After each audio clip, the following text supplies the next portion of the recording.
Bon, comme vous pouvez voir, il y a une caractéristique principale pour cette technique. Si vous êtes observateur, vous devez l'avoir vu parfaitement. Des petits leurres souples, des petits hameçons, des petits plombs. Tout est petit, finesse pure. N'oubliez pas qu'on est en train de pêcher des poissons méfiants et il s'agit de les tromper, de les prendre. Par conséquent, le matériel qu'on va utiliser est très important. Maintenant, on va parler du fil, qui doit être très fin.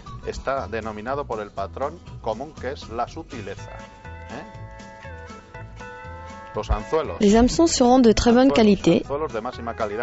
Je vous recommande la marque TIF. On utilisera des petits hameçons de la taille 2, 1 et 1,0. Je vous recommande de ne pas utiliser des hameçons plus grands, puisque la caractéristique est la finesse. L'hameçon que je tiens à ma main est un hameçon numéro 1, idéal pour le type de leurre souple qu'on va utiliser. On va différencier deux types d'hameçons. Hameçon courbe et hameçon finesse droit. L'hameçon courbe est très à la mode en ce moment, mais je le recommande seulement pour quelques types de leurres souples. Et l'hameçon droit pourra être utilisé pour la majorité des leurres souples. Selon la forme de leurre, on mettra un hameçon ou l'autre. Par exemple, un petit poisson, pour qu'il bouge harmonieusement, on va placer un hameçon courbe qui servira de timon.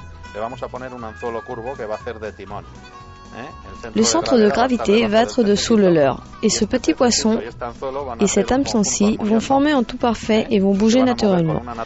Le poisson va le prendre sans problème. Si on met un hameçon droit, le petit poisson tournera sur lui-même. Ce n'est pas très naturel. On doit présenter le leurre souple naturellement pour que le poisson ne remarque pas la tromperie, d'accord ? Chaque hameçon est dessiné pour un leurre déterminé. L'hameçon droit est aussi utilisé pour des leurres souples allongés. Par exemple, pour le fish doctor, l'hameçon droit est idéal. C'est un verre étroit, très petit, 4 pouces.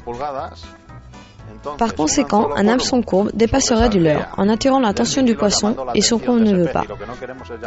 C'est de ne pas attirer l'attention du black bass. On parle de poissons très méfiants. Ainsi, l'hameçon droit serait en harmonie avec le leurre, d'accord ?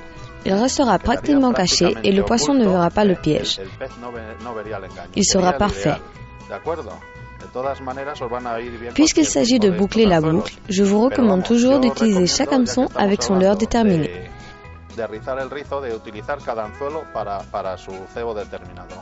Les hameçons droits comme les hameçons courts.